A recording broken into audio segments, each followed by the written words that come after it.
여러분, 우리가 살아가는 세상은요, 눈에 보이는 게 전부가 아닙니다. 눈에 보이지 않는 세계가 더 많이 존재한다는 것을 저와 여러분은 분명히 느낄 수가 있다는 거죠. 그리고 더 놀라운 것은요, 심지어 눈에 보이지 않는 게 눈에 보이는 것들보다 더 큰 영향력을 우리에게 준다는 거예요. 제가 한번 예를 들어서 한번 그게 무엇이 있는지 한번 설명을 드려볼게요. 여러분, 요즘 이 바이러스 때문에 난리잖아요. 이 바이러스 하나 때문에 사람들이 뭐 별의별 일을 다 하고 별의별 것들을 다 피해 다닙니다. 근데 여러분, 이 바이러스가 얼마나 작은지 아세요? 저기에 보면, 그림에 보시면 검은색 큰 동그라미가 있죠. 저게 뭐냐 하면 머리카락이래요. 머리카락을 현미경으로 확대해서 보면 저 정도 크기로 보인답니다. 근데 만약에 머리카락이 저 정도 굵기라면 바이러스는 어느 굵기냐 하면 저기 빨간색 화살표로 표시되어져 있는 초록 색깔처럼 작대요. 우리의 눈에 바이러스가 그러니까 보이지 않는 거예요. 머리카락보다도 수십 배, 수백 배가 작은 그 바이러스가 우리가 보이지 않는 이 세상에 수없이 존재한다는 겁니다. 근데 여러분 잘 보세요. 눈에 보이지 않는 그렇게 작은 바이러스가 뭐를 흔들죠? 경제를 흔들고요. 사람들의 인생을 송두리째 흔들어 놓습니다. 여러분, 이번에 코로나 바이러스로 인해서 실직자가 얼마나 많이 생겼는지 아세요? 여러분, 가장들이 직업을 잃고서 하다 이제 할 일이 없어서 자살하는 사람들도 늘어나기 시작한답니다. 여러분, 눈에 보이지 않는 작은 바이러스 하나가 우리 인생을 한순간에 무너뜨릴 수 있다는 거예요. 여러분, 이뿐이 아닙니다. 우리 눈에 보이지 않는 바람이라는 것도 있어요. 여러분, 제가 저 바람을 표현할 수 없어서 민들레가 날아가는 것으로 표현해 봤는데요. 여러분, 눈에 보이지 않는 바람이 없으면 여러분, 우리 농사 짓는 거 성공할 수 있을까요? 없을까요? 에이, 목사님, 바람 없으면 농사 잘 짓겠죠? 라고 생각하지만 여러분, 과학자들이 연구한 바에 따르면 바람이 없으면 농사를 지을 수 없답니다. 왜 그런지 아세요? 바람이 있기 때문에 구름이 이동하고요. 구름이 이동하기 때문에 비가 내리는 겁니다. 비가 내려야지만 씨가 싹을 틔우고 자라나는 거예요. 결국은 바람이 없으면 뭐도 못 짓는 거예요. 농사도 짓지 못하는 거예요. 그럼 우리는 굶어서 죽게 되는 거죠. 그러니까 엄밀하게 따지면 눈에 보이지 않는 것들이 우리를 살게 한다는 겁니다. 여러분, 바람보다 더 중요한 거 하나 더 있죠. 그게 뭐냐면 공기예요. 공기. 여러분, 공기 눈에 보이세요? 저는 여태까지 태어나서 33년 동안 공기 눈으로 한 번도 본 적 없어요. 그런데 공기 없으면 우리는 죽습니다. 여러분, 사람이 공기를 5분 동안 숨 쉬고 들이마시지 않으면 우리 5분 동안 숨을 쉬고 들이마시지 않으면 우리 몸의 산소 포화도가 5%가 낮아진대요. 그러면 어떻게 되냐면 혼수 상태에 빠진답니다. 죽는 거죠, 한마디로. 그렇게 10분이 지나고 20분이 지나면 어디로 들어가야 되냐? 관 속으로 들어가서 무덤에 묻힌게 되는 거예요. 눈에 보이지 않는 게 눈에 보이는 세계를 움직여가는 거예요. 여러분, 그런데 우리는요, 세상 사람들은요, 죄다 뭐만 바라보고 살아요? 눈에 보이는 것만 바라보고 살아요. 눈 손에 잡히는 것만 바라보고 삽니다. 그러다 보니까 좌절하고 넘어지는 거죠. 여러분, 성경은요, 누가복음 12장에 어떤 사람이 등장하냐면 부자가 등장합니다. 이 부자는 예수님이 이야기한 내용에 등장하는 사람인데, 이 부자는 뭐에 목숨을 건 사람이냐면 눈에 보이는 거에 목숨을 건 사람이었어요. 그래서 이 부자가 얼마나 부자인가 하면 오늘 창고를 짓고 그게 오늘 채워져서 내일 또 창고를 지어야 될 정도로 돈이 많은 사람입니다. 여러분, 그래서 이 부자는 맨날 하는 일이 뭐냐 하면 돈 세는 일이에요. 야, 오늘은 얼마가 늘었다. 야, 오늘은 쌀을 몇 가만 원이 거뒀네. 야, 내일 또 창고 지어야겠다. 야, 이 창고 지어서 이 일을 하려면 종들이 더 필요하겠네. 내일은 또 채용 공고를 내서 또 직원을 뽑아야겠다라고 할 정도로 사업이 번창해가는 사람이었습니다. 그래서 이 사람은 매일매일 창고를 지었고 매일매일 돈을 벌었어요. 근데 하나님이 그날 밤에 그에게 이렇게 말씀하시죠. 야, 내가 오늘 밤 너의 목숨을 거두어 간다면 네가 여태까지 지었던 저 창고에 있는 모든 것들은 누구의 것이 되겠느냐? 라고 하나님이 물으시며 그의 목숨을 거두어 가십니다. 여러분, 우리는 이걸 통해 깨달아야 될 게 한 가지가 있는데 그게 뭐냐면 눈에 보이지 않는 것들이 눈에 보이는 것들을 보다 더 소중하다라는 거예요. 눈에 보이는 것들만 너무 바라보며 살다 보면 눈에 보이지 않는 것들을 놓쳐버리는 경우가 있다라는 거죠. 지혜의 왕 솔로몬은 그래서 눈에 보이지 않는 것들을 알고 살았습니다. 그래서 그는 이렇게 고백합니다. 흙은 여전히 땅으로 돌아가고 영은 그것을 주신 하나님께 돌아가기 전에 너희의 인생에서 기억해야 할 게 있다라고 말이에요. 여러분, 여러분의 육신은 우리 눈에 보입니다. 우리 손가락은 우리 눈에 보여요. 근데 우리 안에 있는 생각과 영혼은 눈에 보이지 않는다라는 겁니다.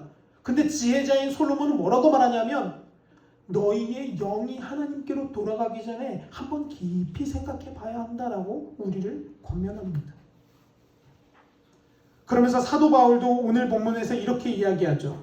2절에서 이렇게 말합니다. 그때에 너희는 그 가운데에서 행하여 이 세상 풍조를 따르고 공중의 권세 잡은 자를 따랐으니 곧 지금 불순종의 아들들 가운데에 역사하는 영이라 라고 말해요. 여러분, 이 말을 아주 쉽게 헤쳐보면 무슨 말이냐면 우리가 살아가는 세상의 그 뒤편에는 누가 존재한다는 거예요? 눈에 보이지 않는 영들이 존재한다는 거예요. 그리고 그 영들이 우리의 삶을 어떻게 한다는 거예요? 조정해 간다는 겁니다. 영향을 우리에게 미친다는 겁니다. 근데 참으로 안타까운 사실은요, 요즘 사람들은요 눈에 보이지 않는 영혼을 믿지 않아요. 그래서 뭐라고 말하냐면 욜로의 삶을 살겠답니다. 이 욜로가 무슨 뜻이냐면 한 번뿐인 내 인생 그냥 보이는 대로 닥치는 대로 즐기고 싶은 대로 그냥 마음껏 즐기다가 죽겠다라는 거예요. 여러분, 근데 예수님의 사역을 한번 보면요, 예수님의 사역에 성령 충만을 받고 제일 먼저 누구를 만나냐면 마귀를 만나죠. 사탄을 만납니다. 그 사탄이 여러분 눈에 보였을까요? 아니에요. 눈에 보이는 존재가 아닙니다. 근데 그 사탄이 예수님을 유혹하고 공격해서 그를 넘어뜨리려고 합니다. 여러분, 예수님마저도 공격했던 그 영들이 우리는 공격하지 않을까요? 우리에게는 영향력을 안 미치고 그냥 가만히 둘까요? 여러분, 우리는 그러므로 깨어 있어야 한다는 이유가 여기에 있는 겁니다. 우리 눈에 보이지 않는 영혼들이 우리를 날마다 넘어뜨리고 쓰러뜨리려고 하는 이 세상 가운데에 우리는 지금 살아가고 있다는 겁니다. 과학이 아무리 발달해도 여러분, 눈에 보이지 않는 바이러스 하나 못 잡는 시대가 우리의 시대입니다. 그러면 우리 눈에 보이지 않는 영혼들, 악한 영들이 우리의 삶을 틈타고 우리의 삶을 공격한다면 우리는 속수무책으로 당할 수밖에 없죠. 그래서 성경은 우리에게 이렇게 말합니다. 그 중에 이 세상 신이 믿지 아니하는 자들의 마음을 어떻게 한다고요? 혼미하게 만들어서 혼돈시켜서 망하게 만든다는 거예요. 여러분, 여기서 혼미하게 하다라는 것은요, 원어적으로 보면 무슨 뜻인가 하면 정신을 잃게 만든다라는 뜻을 가지고 있어요. 이것이 우리의 삶으로 적용되어져 보겠습니다. 여러분, 우리가 돈 버느라 뭐를 잃어요? 정신을 잃는 거예요. 여러분, 우리 건강 챙기느라 뭐를 잃습니까? 정신을 잃어버리는 겁니다. 그런데 여러분, 그 내면에는 누가 역사하고 있는지 보면 아주 답이 정확하게 나와요. 악한 영들이 그 돈과 건강과 수단을 통해서 우리의 삶을 공격하고 있다는 겁니다. 여러분, 그러면 성경은 우리에게 뭐라고 얘기합니까? 그 악한 영이 우리에게 눈에 보이지 않지만 어떻게 우리에게 영향력을 준다고 말하냐? 이렇게 말합니다. 첫 번째로는요, 사람들에게 뭐를 가져다 준대요? 질병과 고통을 가져다 준답니다. 마태복음 17장 18절은 이렇게 기록합니다. 이에 예수께서 꾸짖으시니 귀신이 나가고 아이가 그때부터 나았다라고 말해요. 그러면 여러분, 저 아이가 왜 병에 걸려 있었다라는 거예요? 귀신 들려서 병에 걸려 있었다라는 거예요. 마태복음 9장 32절도 이렇게 말해요. 그들이 나갈 때에 귀신 들려서 말 못하는 사람이 누구 앞에 왔어요? 예수님 앞에 옵니다. 여러분, 성경이 뭐라고 얘기해요? 귀신 들리니까 뭐를 못한대요? 말을 못한대요. 질병이 걸린다라는 겁니다. 여러분, 이거 우리가 명확하게 깨닫고 조심해야 될 부분이에요. 여러분, 아무 문제 없이 사는 사람 없잖아요. 누구나 다 질병 하나씩은 갖고 살지 않습니까? 요즘 같은 세대는. 근데 그 질병이 때로는 누구로부터 오냐? 악한 영들로부터 오는 것들이 있다라는 겁니다. 마태복음 12장 22절도 이렇게 말합니다. 그때에 귀신 들려서 눈 멀고 말 못하는 사람이 있었대요. 귀신 들리니까 뭐를 못해요? 눈도 안 보이고요, 말도 못한다라는 겁니다. 귀신이 곧 뭐를 갖고 와요? 질병을 가져온다라는 거예요. 누가복음 13장 11절도 이렇게 말해요. 18해 동안이나 귀신 들려서 앓으며 꼬부라져서 조금도 펴지 못하는 한 여자가 있었다라고요. 여러분, 이 여자는요, 나이 든 분이 아니에요. 젊은 사람이에요. 근데 이 여자가 어떻게 됐대요? 꼬부라졌대요. 자연스럽게 나이가 들어서 육신이 힘들어서 고부라진 게 아니라 질병을 가지고 마귀가 그의 인생을 공격하니까 멀쩡한 젊은 여자가 허리가 꼬부러지기 시작하는 거예요. 여러분, 우리가 살아가는 인생 가운데 이런 일들 정말 많습니다. 아무런 이유 없이 아픈 사람들 정말 많아요. 여러분, 이걸 무속인들은 뭐라고 부르는지 아세요? 신병이라고 불러요. 신병. 그래서 뭐 하죠? 굿하고 무당 모셔다가 뭐 1,000만 원씩 주고 굿을 합니다. 여러분, 참 어리석은 짓이죠. 귀신한테 돈을 주고 그 귀신을 쫓아내달라고 하는 거예요. 여러분, 그게 말이 되지 않는 일이죠. 그냥 우리는 속고 살아가는 겁니다. 두 번째는요, 우리 눈에 보이지 않는 악한 영들이 우리의 삶을 어떻게 만드냐? 성경은 이렇게 말해요. 생명을 위협한다라고요. 마가복음 9장 22절은 이렇게 우리에게 고백합니다. 귀신이 그를 죽이려고 물과 불에 자주 던졌다라고요. 여러분, 제가 알고 있는 어떤 한 분은요, 제가 보기에는 악한 영에 사로잡힌 것 같아요. 근데 본인은 아니래요. 몰라요, 본인은. 근데 이 사람이 스트레스 받고 고통을 당하면 하는 일이 있습니다. 그게 뭐냐면 자기 손목을 칼로 긋는 거예요.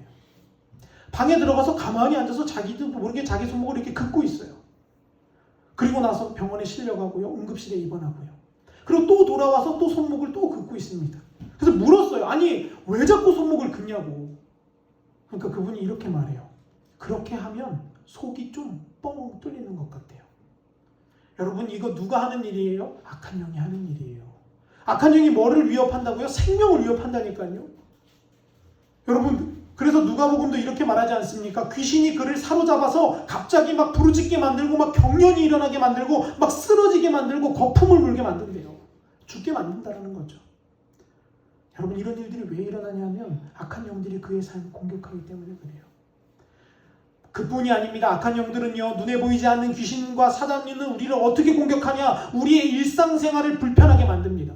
누가복음 8장 27절은 이렇게 고백하죠. 예수께서 육지에 내리심에 그 도시 사람으로서 귀신 들린 자 하나가 예수를 만나니 그 사람은 오래 옷을 입지 아니하고 집에 거하지도 아니하고 무덤 사이에 살았다라고요. 여러분, 우리는 저런 사람을 보고 뭐라고 부르죠? 미친 사람이라고 부릅니다. 근데 여러분요, 귀신 들리면 저렇더라고요. 여러분, 저희 그 고향 동네에 귀신 악한 영에 붙잡힌 한 청년분이 계세요. 지금도 여전히 그렇게 살아가고 있습니다. 아무도 관리를 안 해주니까요. 근데 그분은 40대 이제 중반의 나이인데 얼굴을 보면 60대예요. 60대보다도 더 나이가 들어 보여요. 근데 그분들은 어떻게 하냐? 겨울에도 신발을 신지 않습니다. 여러분, 겨울에도 반팔 입고요, 막 반바지 입고요, 슬리퍼를 신고 그 눈길을 막 헤치고 갑니다. 발이 동상이 걸려서 다 부르트고 피가 철철 흘러요. 여러분, 맨정신으로 그거 할 수 있겠습니까? 아니요, 절대 못해요. 성경은 근데 그 이유를 우리에게 말해줘요. 왜냐하면 악한 영들이 그 사람의 삶을 공격한다는 거예요. 여러분, 또한 악한 영은 우리의 삶에 고난을 줍니다. 누가복음 6장 18절은 이렇게 말하죠. 더러운 귀신에게 고난받는 자들도 고침을 받았다라고요. 여러분, 우리 삶에 이유 없는 고난이 찾아올 때가 있습니다. 근데 그 분별해야 돼요. 때로는 누군가가 주시는 거예요. 하나님이 주시는 고난도 있어요. 하나님은요, 우리의 믿음을 테스트하시고요, 우리의 믿음을 성장시키기 위해서 그 고난을 주신다라는 거예요. 근데 하나님이 주시는 고난은 특징이 있습니다. 어떤 특징이 있냐면 그 고난을 이길 뭐도 주시는 거예요? 힘도 같이 주셔요. 하나님이 주시는 질병은요, 그 질병을 이길 뭐도 같이 주세요? 믿음도 같이 주세요. 그래서 그걸 이겨 넘어가는 거예요. 근데 여러분, 악한 영들이 주는 고난은요, 우리를 좌절하게 만듭니다. 그리고 우리를 낭망하게 만들고 날마다 어떤 마음이 들게 만드냐 하면, 야, 인생 살아서 뭐하냐? 자살하고 싶다. 죽고 싶다. 힘들다. 아니, 하나님이 주시는 고난은 그 힘듦과 동시에 뭐가 오냐 하면, 아니야, 그래도 하나님이 나와 함께 하시지. 주님이 나에게 힘 주시지. 내가 일어나자. 내가 주님 붙들자라는 희망을 주시는 거예요. 근데 악한 영들은요, 뭐만 주냐면 그냥 좌절만 주는 거예요. 그냥 낭망만 주는 겁니다. 여러분, 분별하는 역사가 있기를 축복합니다. 그래서 여러분, 고난에 있습니까? 여러분, 성경은 뭐라고 말해요? 고난에 있습니까? 여러분, 기도하십시오 라고 말해요. 여러분, 저와 여러분이 분별했으면 좋겠어요. 그래서 눈에 보이지 않는 세계를 마치 눈에 보이듯이 살아갔으면 좋겠습니다.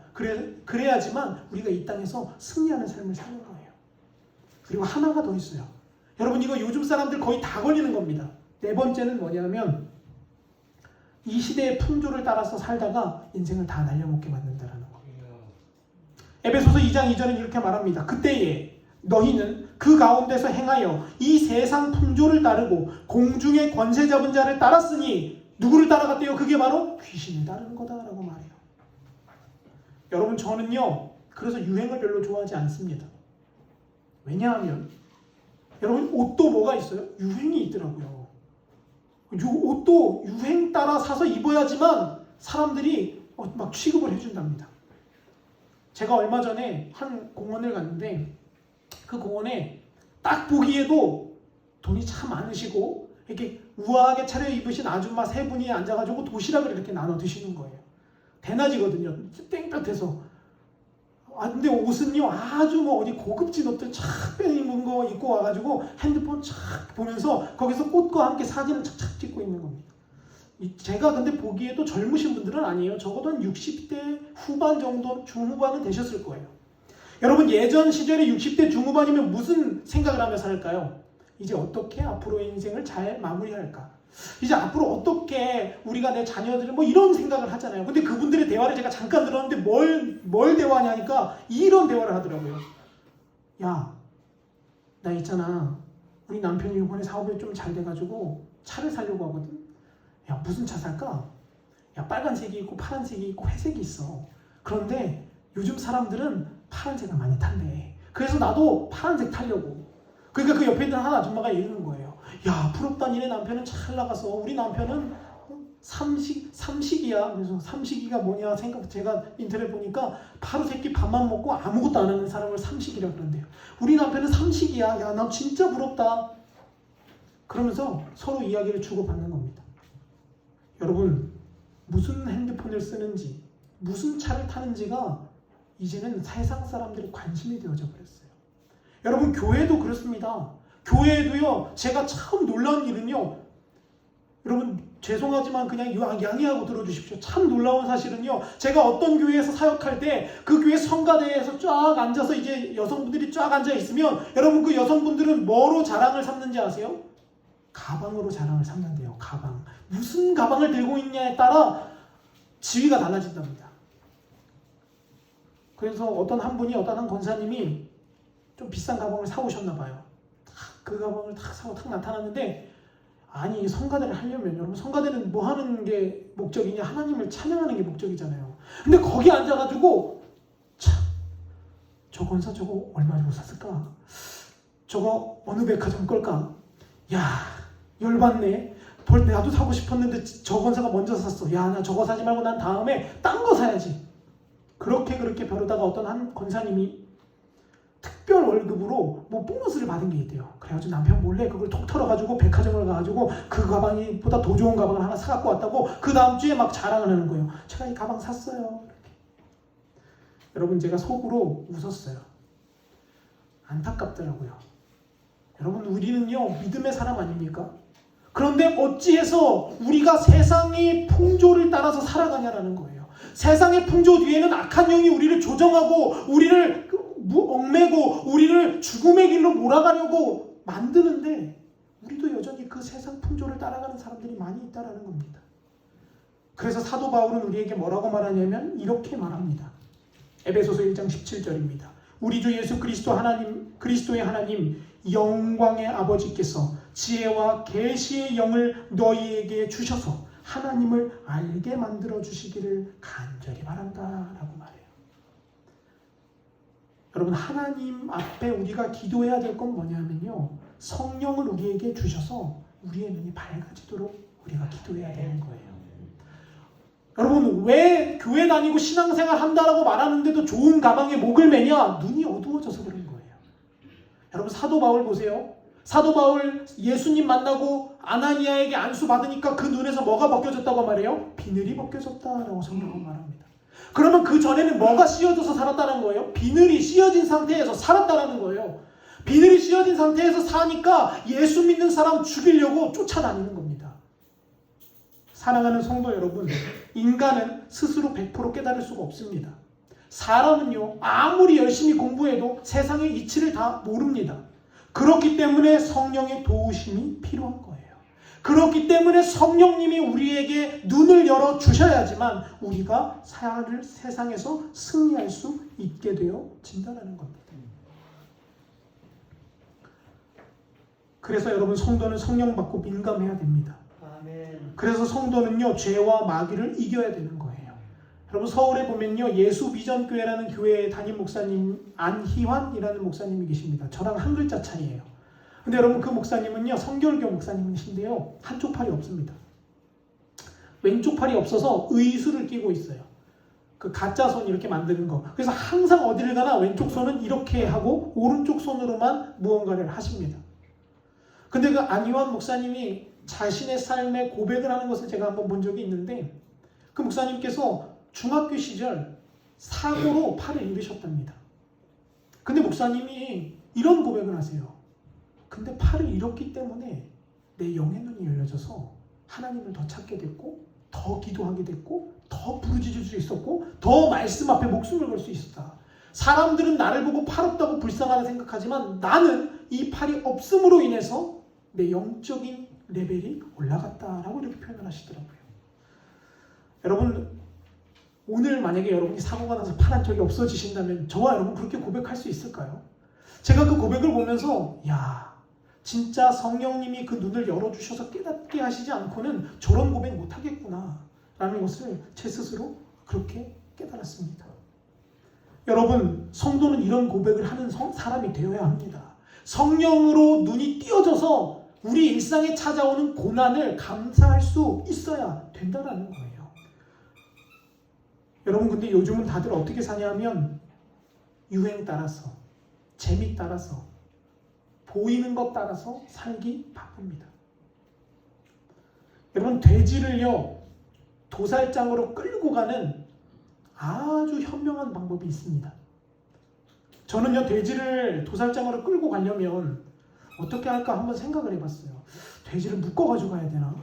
트럭에 싣고 가야 되나? 어떻게 해야 되나? 근데 그 인터넷을 찾아보다 보니까 돼지를 직접 키우셨던 어떤 한 분이 이렇게 그 이야기를 올린 걸 제가 봤어요. 돼지를 도살장으로 룰루랄라 하면서 가게 만드는 방법이 있대요. 그래서 제가 얼른 클릭을 해봤죠. 여러분 어떻게 하면 그 등치 큰 돼지를 손 하나 까딱 안 하고 룰루랄라 하면서 도살장으로 데리고 갈 수 있을까요? 필요한 건 딱 하나입니다. 그게 뭐냐면 콩이래요. 콩. 돼지가 가야 할 길 앞에 콩을 일렬로 쭉 놓아준답니다. 그리고 그 끝에는 어디에 연결하냐? 도살장으로 연결해 놓는 거예요. 그러면 그 콩으로 쭉 뿌려놓은 길로 누가 가는 거예요? 돼지가 먹으면서 차근차근 걸어갑니다. 즐겁게 먹다가 결국엔 자기 발로 어디로 기어 들어가는 거예요? 도살장으로 기어 들어간다는 거예요. 그게 가장 현명한 방법이랍니다. 그러면 그 농장주는요 손 하나 까딱 안 하고 힘 하나 안 쓰고 모조리 싹 다 팔아 넘길 수 있다고 하더라고요. 여러분 저는 그 이야기를 들을 때 소름이 돋더라고요. 아 악한 영들이 우리를 이렇게 인도해 가겠구나. 여러분 우리 오해하시면 안 돼요. 사단 마귀가 막 우리 나타나가지고 막 뿔 달고 나타나고 막 삼지창 들고 나타나서 야 너 예수 믿을 거야 안 믿을 거야 이렇게 하지 않습니다. 우리에게 오히려 뭐를 주냐 하면 달콤한 것들을 던져줘요. 야 쟤는 돈 주면 끝나겠다. 그러면 그 사람한테 뭐 주는 거예요? 돈 부어주는 거예요. 왜냐? 걔 돈 주면 교회 안 가고 예수 안 믿고 뭐 할 거를 뻔히 알아요. 놀러 다니고 좋은 거 사 먹고 즐길 걸 뻔히 알거든요.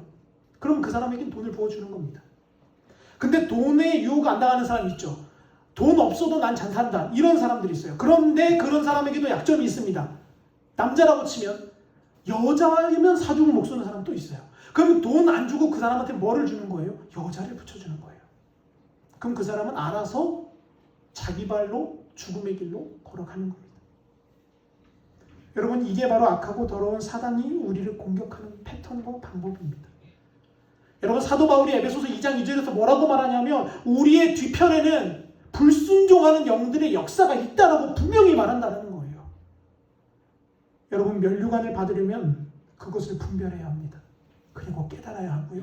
우리가 그 삶 속에서 내 삶에 지금 이게 하나님이 주시는 것인지 악한 영에게서 오는 것인지를 분별할 수 있는 지혜와 계시가 필요하다라는 거죠. 여러분 그러면 예수 믿는 사람은 어떨까요? 예수 믿는 사람은 무조건 안전하고 괜찮을까요? 제가 예전에 어떤 부흥 강사 목사님의 설교를 들은 적이 있는데요. 그 목사님이 이런 이야기를 하시더라고요. 여러분 교회 안에 와서 앉아있으면 걱정하지 마십시오. 악한 영들은 우리를 만지지도 못하고 건드리지도 못하고 우리를 어떻게 할 수도 없습니다. 그러니까 여러분 이제 마음 편히 먹고 여러분 하고 싶은 대로 하며 사십시오 라고 설교하는 거예요. 그러니까 뭐 있는 성도님들이 뭐 다들 아멘 아멘 난리가 나죠. 여러분 근데 이게 맞는 말일까요? 틀린 말일까요? 여러분 성경적으로 보면요 완벽히 틀린 말입니다. 성경은 우리에게 뭐라고 하면 사단은 우는 사자와 같이 우리를 찾아서 헤맨다라고 말해요. 물론 하나님이 우리를 보호하심에 그들이 우리를 만질 수도 없다는 성경 구절도 있지만 그것은 진짜 하나님의 완전한 자녀로 서 있는 사람에게 해당되는 이야기고 그냥 교회만 들락날락하고 뜰만 밟고 봉사하는 것에만 열정을 쏟고 제대로 된 예배 드리지 않는 사람에게는 해당하지 않는 말이라는 거죠. 여러분 그럼 우리는 어떻게 사단이 우리의 삶을 공격할까요? 성도들의 삶을 어떻게 틈타올까요? 첫 번째는요. 우리의 삶을 바쁘게 만드는 거예요. 근데 이 바쁘다라는 게 단순히 일하고 뭐 돈 버는 거 이런 바쁨이 아니라 교회에서 바쁘게 만드는 거예요. 여러분 요즘 교회 얼마나 바쁜지 아세요? 아니, 저희 교회는 그렇지 않지만 여러분 요즘 도시교회 가보잖아요. 너무너무 바빠요. 월요일 뭐 해야죠? 화요일 뭐 해야죠? 수요일 뭐 해야죠? 금요일 뭐 해야죠? 토요일 뭐 해야죠? 주일 뭐 해야죠? 저기 사역을 해봐서 상은이는 알겠지만 저도 서울에서 사역할 때 뭐 맨날 바쁜 것 같아요. 뭐 맨날 뭘 해야 돼요. 그럼 그러다 보니까 아주 큰 구멍이 하나 나더라고요. 그게 뭐냐면 기도하고 말씀 볼 시간이 없다는 거예요. 아니 목사, 전도사, 성도, 권사, 집사, 장로가 교회 일 하다가 뭐 할 시간이 없냐 하면 기도할 시간이 없어요. 아니 성경 공부하다가 말씀 읽을 시간이 없다니까요. 여러분 저는요 그걸 보면서 깨달았습니다. 아 요즘은 악한 영들이 교회 일 하지 말라고 안 합니다. 가서 교회 일 해. 많이 해 라고 말해요. 대신 뭐 하지 말라고 하냐? 그 대신 그 일 하니까 힘드니까 뭐 하지 마? 기도는 하지 마. 야 그거 너 바쁘니까 뭐는 하지 마? 말씀 묵상은 하지 마. 야, 괜찮아. 너 교회 열심히 했잖아. 너 교회 열심히 다니잖아. 라고 우리를 속인다는 거예요. 하나님 앞에 머무르는 시간보다 TV 앞에 머무르는 시간을 많게 만듭니다. 기도하는 시간보다 세상 사람들과 수다 떠는 시간을 많게 만드는 거예요. 그게 바로 우리를 공격하는 사탄의 패턴입니다. 여러분 분별하시기를 축복합니다. 우리의 우선순위 어디에 두어야 하는지를 명확하게 하셔야 되는 거예요. 여러분 기도와 말씀보다 그 어떤 것이 우리의 삶에 앞에 와 있다면 여러분 그것 오늘부터 결단을 끊어내시기를 축복합니다. 그래야 믿음의 바른 길을 걸을 수 있다는 거예요. 두 번째 공격은요. 이게 정말 무서운 겁니다. 우리 삶 가운데 역사하는 영적인 세계를 다스리는 사단은 두 번째 공격으로 우리를 공격하는데요. 그 두 번째 공격은 뭐냐면 거짓 평안과 거짓 구원에 대한 확신을 주는 겁니다. 여러분 예수님이랑 바울은 뭐라고 얘기했냐면 이렇게 말씀했어요. 한번 같이 읽어볼게요. 시작. 그러므로 나의 사랑하는 자들아 너희가 나 있을 때뿐 아니라 더욱 지금 나 없을 때에도 항상 복종하여 두렵고 떨림으로 너희의 구원을 이루라 라고 말합니다. 여러분 근데 요즘 교회에서 뭐라고 가르치냐면 이렇게 가르칩니다. 여러분 구원받았다는 확신을 가지시기를 축복합니다. 여러분 확신이 있어야 합니다 라고 말해요. 맞습니다. 확신이 있어야 합니다. 하나님이 주시는 확신이 우리 안에 확고히 서야 합니다. 그런데 문제는요. 그러다 보니까 사람들이 나태해진다는 거예요. 나는 구원받았으니까. 나 예수님의 자녀니까 이제는 뭘 어떻게 살아도 어떤 말을 해도 어떤 행동을 해도 나 다 용서받는 거 아니야? 나 택함받은 백성이잖아. 나 주님의 자녀잖아. 나 괜찮을 거야 라고 말한다는 거죠. 그게 누군가 하면 바로 구원파입니다. 여러분 구원파가 어떤 사건에 연루되어 있었냐면 세월호 사건에 연루되어 있었죠.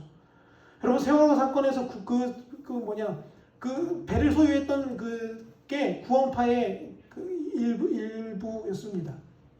여러분 저도 구원파에 들어갔었던 적이 있어요. 제가 고등학교 때 뭣도 모르고 예수님 좋다고 막 열정 있을 때 막 학교에서 성경 공부 가르쳐 준다 그래서 제가 막 갔거든요. 근데 알고 봤더니만 구원파더라고요. 그래서 저한테 묻는 거예요. 야, 너 구원받은 날짜가 언제야? 묻길래 제가 고민했어요. 아니 내가 구원 언제 받았지? 구원받은 날짜를 아무리 생각해도 기억이 안 나는 거예요. 내가 분명히 예수님을 만났고 내 마음에 감동도 있고 성령이 나와 함께 하시는데 구원받은 날짜는 기억이 안 나는 거예요. 근데 그 구원파에 있는 선생님이 저한테 그러셨어요. 야, 너 그럼 구원받은 거 아니야. 너 구원받은 날짜를 확실하게 알아야 돼. 여러분, 제가 그래서 그때 시험이 들었어요. 아, 큰일 났다. 나 구원받은 날짜를 모르는데 어떡하지? 근데 여러분, 그 다음에 이야기를 듣고 나서 제가 그곳을 끊어버렸습니다. 뭐라고 그 다음에 이야기하냐면 이렇게 이야기하더라고요. 괜찮아. 근데 괜찮아. 왜냐하면 예수님이 널 위해 십자가 지셨으니까 이제 앞으로는 어떠하게 살아가도 예수님이 널 구원하실 거야 라고 말하는 거예요. 여러분, 듣기 얼마나 좋아요. 예수 믿고 이제 술, 담배 다 해도 되고요. 예수 믿고 돈 훔쳐도 되고요. 예수 믿고 별거 다 해도 돼요. 왜냐? 회개하면 되니까요. 이렇게 가르쳐요. 여러분, 이러니까 얼마나 믿기 좋은지 모릅니다. 돈 부정하게 잔뜩 벌고 나서도 뭐 하면 돼요? 그러면 그냥 회개하면 된대요. 여러분, 이게 바로 우리를 공격하는 가장 무서운 공격입니다. 그게 뭐냐면 안심시키는 거예요. 지금 괜찮다고. 지금 그 정도면 잘하고 있다고. 근데 성경은 우리에게 뭐라냐면 매일매일 너의 구원을 점검하라고 말합니다. 매일매일 내가 성령과 함께 사는지를 체크하라고 우리에게 권면한다라는 거예요. 사랑하는 성도 여러분, 보이지 않는 세계를 모르면 우리는 위험에 처하게 됩니다. 보이지 않는 세계를 인정하지 않으면 우리는 거기에 노예로 끌려 살아갈 수밖에 없습니다. 저와 여러분이 눈에 보이지 않는 세계를 성령으로 보는 역사가 있기를 축복합니다. 그래서 여러분들이 보이지 않는 세계를 보고 느끼고 듣고 분별해서 하나님이 주시는 축복의 그 한가운데에 사는 저와 여러분이 되시기를 간절히 소망합니다. 그래서 바울이 말한 것처럼 여러분, 우리의 삶 가운데에 우리 삶의 그 뒤편에서 역사하고 조정하는 영들이 뭔지를 정확하게 보셔야 합니다. 제가 한 가지 간증만 드리고 말씀을 정리합니다. 여러분, 우리는요, 도박이 중독되거나 술에 중독되면 그걸 뭐라고 표현하죠? 알코올 중독, 도박 중독이라고 말합니다. 여러분, 중독은요, 사람들이 대체적으로 심리적인 이야기라고 말해요. 그냥 마음이 그래서 그게 계속 하고 싶은 거라고. 근데 여러분, 제가 어떤 분을 만나본 적이 있냐면 도박 중독에 걸린 사람을 만져본 적이 있어요. 그분은요, 저기 강원랜드 같은 데 가서 땡기지 않으면 잠이 안 온대요. 그래서 예전에 한 10몇 년 전에 개인 택시를 운영할 정도면 돈이 상당히 있었던 분이거든요. 근데 그분이 개인 택시 팔고 집 팔고 땅 팔아서 다 뭐 했냐면 강원랜드 가서 다 땡겼대요. 근데 신기한 것은 처음에 땡길 때는 그냥 아예 장난으로 해야지라는데 2번, 3번, 10번, 100번이 되니까 나중에는 그곳에 가지 않으면 막 불안해진다는 겁니다. 막 그 도박장에 들어가야지만 막 숨이 쉬어지는 것 같고 막 오늘 가면 막 대박이 터질 것 같더래요. 근데 그분이 교회를 처음 나오셨어요. 그리고 예배 자리에 맨 뒤에 가서 목사님 얼굴 보이면 안 되니까, 여러분 그런 교회 건물 아시죠? 이렇게 기둥이 하나씩 탁 이렇게 크게 서 있는 교회들. 그럼 여러분 그런 분들은 꼭 어디 앉는지 아세요? 꼭 그 기둥 뒤에 탁 숨어가지고 목사님 절대 안 보이는 자리에 탁 숨어 앉아요. 그리고서 팔짱을 딱 끼고 뒤로 탁 기대서 무슨 얘기 하나 들어봅니다. 근데 그날 성령께서 그분을 사로잡으셨어요. 팔을 꼬고 있다가 점점 모르게 팔이 내려가기 시작하고요. 등을 탁 대고 있던 등이 점점 나도 모르게 등에서 떼어져서 갑자기 차분한 공손한 자세를 하기 시작하는 거예요. 그리고 말씀이 들어가는데요. 성령께서 그분 안에 있는 도박에 대한 죄들을 집어내기 시작하는 겁니다. 가정을 파탄냈던 죄들을 집어내기 시작하는 거예요. 여러분 그 자리에서 그분이 완전히 뒤바뀌었어요. 근데 놀라운 것은요. 그 자리에서 축사가 일어났어요. 그 안에 있는 영들이 드러나서 다 뒤집어졌어요. 난리가 났죠. 예배 중인데 그 뒤에 벽 뒤에 숨어가지고 안 걸리려고 했던 이러고 앉았던 사람이 막 뒤집어지고 막 울고 불고 막 소리를 지르고 거품을 물고, 목사님이 내려오셔서 그분에게 안수하시고 그분에 있는 모든 영들을 다 제거했습니다. 여러분 놀라운 사실은요. 그 다음날부터 그분 도박을 끊었습니다. 여러분 이건 심리적인 일이 아니라 영들이 하는 일이라는 걸 명백하게 드러낸다는 거예요. 사랑하는 성도 여러분, 이게 바로 우리가 살아가는 세상의 실제입니다. 우리가 살아가는 세상의 모든 순간순간마다 이 영들의 작용들이 우리에게 다가온다는 거예요. 그러므로 여러분, 영의 세계를 보기를 축복합니다. 영의 세계를 느끼시기를 축복합니다. 그리고 영의 세계를 분별하시기를 더더욱 축복합니다. 그래서 여러분들이 일상생활 속에서 그 영적인 분별이 분명히 이루어져야 합니다. 아주 간단합니다. 여러분 영분별 오해하시면 안 됩니다. 제가 어떤 분에게 이야기했더니만 목사님 영분별은요 막 이러고 있다가 막 뭐가 보이고 막 이러고 있다가 뭐가 막 들려야 되는 건 줄 알아요. 여러분 영분별은 그게 아니라 어떻게 하는 거냐면 우리의 마음을 분별해 보는 거예요. 우리의 생각을 분별해 보는 겁니다. 여러분 도박이 처음부터 도박꾼이 되는 게 아닙니다. 무슨 생각이 들어오죠? 아 도박 한번 해볼까? 아 오늘은 될 것 같은데 라는 생각이 그 사람을 사로잡기 시작하는 거예요. 여러분 그것을 끊어내는 겁니다. 그게 영적인 분별력이에요. 여러분 우리가 죄를 짓기 전에 어느 날 갑자기 도둑이 도둑질을 확 합니까? 아니죠. 도둑질 하려면 무슨 생각하죠? 어떻게 도둑질을 할까? 저 집의 담을 어떻게 넘을까? 라는 것을 생각합니다. 여러분 그때 이미 영분별이 되는 거예요. 성경은 뭐라고 말하냐? 구약에서 이렇게 말해요. 남의 집 담벼락을 넘는 자는 어떻게 하라고요? 잡아다가 죽이라고요. 하나님은 그것을 용납하지 않는다고 말합니다. 그럼 여러분 영분별이 됩니까? 안 됩니까? 바로 되는 거예요. 아 이거 하나님이 주시는 생각이 아니구나. 이거 악한 영이 주는 생각이구나. 그 자리에서 예수의 이름으로 그 생각을 물리치는 겁니다. 여러분 이게 바로 우리 일상에서 해당하는 영분별의 작업입니다. 여러분 그런 역사가 있어서 여러분들이 악한 영에게 사로잡히지 않고 여러분 날마다 승리하는 그런 가족교회 성도들이 다 되었으면 좋겠습니다. 여러분 그러셔서요 주님 나라 가는 그날까지 영적으로 강건하시고 육체적으로도 강건하셔서 날마다 승리하는 승리의 백성이 다 되시기를 간절히 축원합니다.